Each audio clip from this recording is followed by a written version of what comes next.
Hello students. आज है 9th of September 2023। Current affairs में क्या है इंपॉर्टेंट आपके लिए, जो आने वाले एग्जाम्स में आपको बेहद हेल्प करेंगे।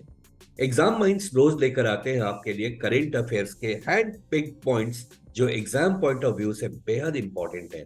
क्या है आज के हाइलाइट्स, नेशनल और इंटरनेशनल इंपॉर्टेंट न्यूज क्या है आपके लिए, स्पोर्ट्स वर्ल्ड से क्या है और ट्रेंडिंग क्या है, ये सारे न्यूज आपके लिए आज है। और आज खास आपको जानना है, अभी शुरू होने वाला है इसी मंथ में एशियन गेम्स, उससे रिलेटेड कौन सा पॉइंट है आपके लिए, ये सारी बातें हम आज जानेंगे। तो चलिए शुरू करते हैं पहला पॉइंट से।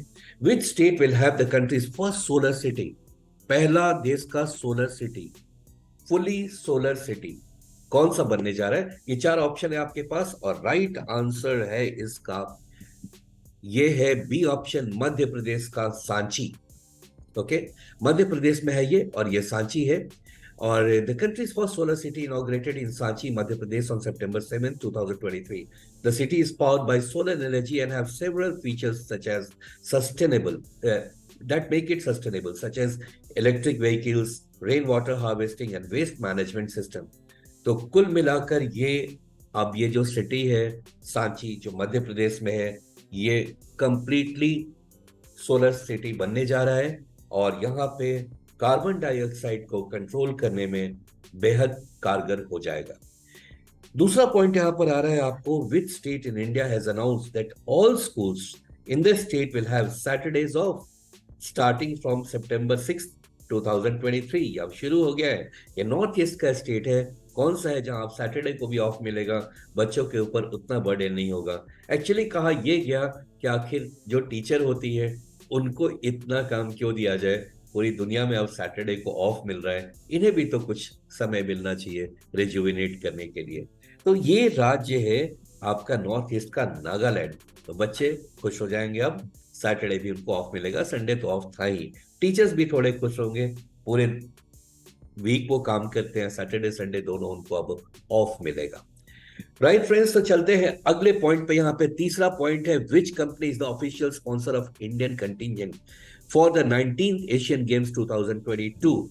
एक्चुअली इसका नाम है 2022, लेकिन कोरोना और इन सब चीजों के चलते अब ये होने वाला है, यानी 2003 में होने वाला है। ऑफिशियल नाम इसका जरूर 2022 है, लेकिन याद रखिएगा ये हो रहा है 2023 में। इसी महीने की सितंबर में ये शुरू है, इसी महीने में ये शुरू होने वाला है। तो इसको भारत में ये स्पॉन्सर कौन सी कंपनी कर रही है? और राइट आंसर है इसका अमूल। जी हाँ, Amul has been named as the official sponsor of the Indian contingent for the 19th Asian Games 2022 in Guangzhou, China. तो इसका वेन्यू क्या है? China. This year Asian Games 2023 will start from 23rd of September and it will conclude on 8th of October 2023, right? तो इसका venue भी याद रखेंगे, भारत में जो कंटिजेंट जा रहा है उसका स्पॉन्सर कंपनी कौन सा है याद रखेंगे।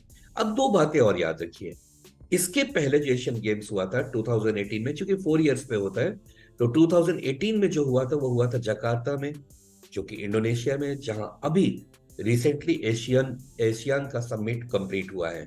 और ये भी याद रखना है इसके साथ 2026 में, यानी इसके बाद वाला कहां होगा, वो है जापान में होने वाला है। सारे वेन्यूज तीनों याद रखेंगे। अगला पॉइंट आ रहा है, who was awarded the leading fintech personality of the year award, fintech personality of the year award eight global fintech award 2023, जो कि मुंबई में हुआ है। और राइट आंसर इसका Adeeb Ahmed. So Adeeb Ahmed, the managing director of Lulu finance holdings, was awarded as the leading fintech personality of the year award at the Global Fintech Award 2023 in Mumbai, India. Next point आ रहा है यहाँ पर आपको, ये देखिए बिल्कुल याद रखिएगा। तो स्टूडेंट्स, एग्जाम माइंड्स ये आपके लिए कलेक्ट करके लाते हैं और बहुत उम्मीद करते हैं कि एग्जाम्स में आपको बहुत बेहतर हेल्प करेगा ये। अगर आपने अभी तक सब्सक्राइब नहीं किया है तो सब्सक्राइब कर ले, क्योंकि इसमें सब कुछ करंट अफेयर्स है, हाइलाइट्स क्या है, नेशनल इंटरनेशनल स्पोर्ट्स ट्रेंडिंग क्या है, सब कुछ आपके लिए यहाँ पर लेकर आते हैं, राइट? तो अगर सब्सक्राइब नहीं किया है कर लीजिए और बेल आइकन दबाना बिल्कुल नहीं भूलिएगा। नेक्स्ट पॉइंट आपको अब आगे बढ़ते हैं और जानते हैं। पांचवा पॉइंट है, which organisation has signed a memorandum of understanding with 5 Indian states government to empower persons with disabilities by providing skilling and employment opportunities. तो जो डिसेबल्ड लोग हैं, जो स्पेशली चैलेंज्ड लोग हैं, उनको कैसे उनमें स्किल डाला जाए और किस तरह से उनको जॉब अपॉर्चुनिटीज उनके लिए क्रिएट हो। राइट। ये 5 स्टेट कौन है और फिलहाल कौन सी कंपनी की है वो याद रखिएगा। कंपनी का नाम है अमेजन। और 5 स्टेट है जिसके साथ एमओयू हुआ है, वो है Haryana, Maharashtra, Gujarat, Karnataka and Tamil Nadu. Next point आ रहा है, which country has launch the lunar exploration sorry lunar exploration spacecraft Moon Sniper to land on moon early next year? And the right answer is Japan. So Japan has launched the lunar exploration spacecraft Moon Sniper to become the world's 5th country to land on moon early next year. Next point आ रहा है, who was crowned Miss International India 2023 और right answer है Praveena Anjana. She is a 23-year-old chartered accountant. Now, next point है, which Indian state is home to the Dongriya Konds? ये एक तरह की जनजाति है, डोंगरिया कोंड्स। ये किस स्टेट से हैं? और इनका एक हैंड वुवन एक क्राफ्ट है, रायगढ़ शॉल्स ये बनाते हैं, जिसको जीआई टैग मिला है। तो ये किस स्टेट में है मिलते हैं ये डोंगरिया कोंड्स? और राइट आंसर है Orissa. The Dongriya Konds are tribal group indigenous to Odisha. They are known for their unique culture and traditions, including their hand-woven Raigal shawls. The shawls are made from hand-spun cotton and are known for their intricate design and vibrant colors. The GI tag will help to protect the shawls and ensure that they continue to be produced traditionally.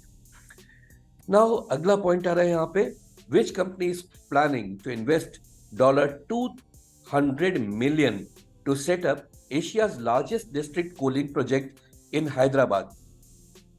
And the right answer is Tabreed.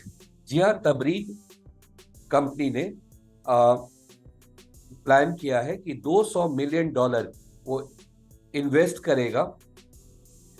यहां इसका थोड़ा detail देख लेते हैं। The Abu Dhabi-based cooling as a service provider is set to invest $200 million in establishing Asia's largest district cooling project in Hyderabad. 10th point आ रहा है, what is the name of the scheme launched by Prayagraj Police to provide essential services during health and other emergencies to senior citizens within the Prayagraj zone? ध्यान दें यहाँ पर कितना जबरदस्त ये काम है कि अब प्रयागराज जोन में जो भी सीनियर सिटीजन है, उनको किसी भी तरह की तकलीफ है, कोई इमरजेंसी है, तो वो डायरेक्ट कांटेक्ट कर सकते हैं। एक नंबर मिला हुआ है 112, जहां कांटेक्ट करके तुरंत उनको हेल्प प्रोवाइड किया जाएगा। और इस स्कीम का नाम क्या है? राइट आंसर इस स्कीम का नाम है Savera. Prayagraj police launch the Savera scheme to assist senior citizen residing in 7 districts within the Prayagraj zone during the health and other emergencies. So under the Savera scheme, the Prayagraj police are meticulously maintaining a comprehensive record of individual aged 60 and above. तो 60 साल से ऊपर के जो लोग हैं, उनका पूरा रिकॉर्ड ये पुलिस रख रही है और बस उनको एक कॉल करने की जरूरत है और तुरंत उनको हेल्प मिलेगा। कितना बड़ा सपोर्ट होने जा रहा है ये सीनियर सिटीजन को लेकर। चलिए अब हम पहुंच गए अपने लास्ट स्लाइड पे और यहाँ आ रहा है, when is the international day of clean air for blue skies? तो कब मनाया जाता है ये clean air for blue skies के लिए इंटरनेशनल डे कब मनाया जाता है? राइट आंसर है 7th September. So International Day of Clean Air and Blue Skies reminds us that clean air is crucial for our health and daily lives. It also highlights that air pollution is a major threat to human health and a leading cause of illness and death worldwide. अब हम पहुंच गए हैं यहाँ पर एक recently announced कुछ important dates हैं, इनको याद कर लीजिएगा, आने वाले एग्जाम के लिए बेहद इंपॉर्टेंट हैं ये। जैसे 23 अगस्त अब ये मनाया जाएगा नेशनल स्पेस डे के नाम पे, क्योंकि भारत का चंद्रयान 3 सक्सेसफुली चंद्रमा पे उतरा था उसके साउथ पोल पे 23 अगस्त को। कुछ और इंपॉर्टेंट चीजें यहाँ पे डेट्स हैं। अगस्त 7 को जेवलिन थ्रो डे, सितंबर 17 को सोशल जस्टिस डे, अक्टूबर 5 को नेशनल डॉल्फिन डे। जी हाँ, याद रखिएगा ये डॉल्फिन जो है हमारा नेशनल एक्वेटिक एनिमल है, डॉल्फिन। और वो भी गंगा डॉल्फिन जो बिहार में है। Now November 15 tribal pride day and December 6 friendship day, ये मनाया जाता है भारत और बांग्लादेश के फ्रेंडशिप पर बेस करके। तो ये थी इंपॉर्टेंट न्यूज आपके लिए, और उम्मीद है ये आपको बहुत हेल्प करेंगे, और तुरंत आप इसको सब्सक्राइब कर लेंगे और बेल आइकन को भी प्रेस कर देंगे। Thank you so much for watching.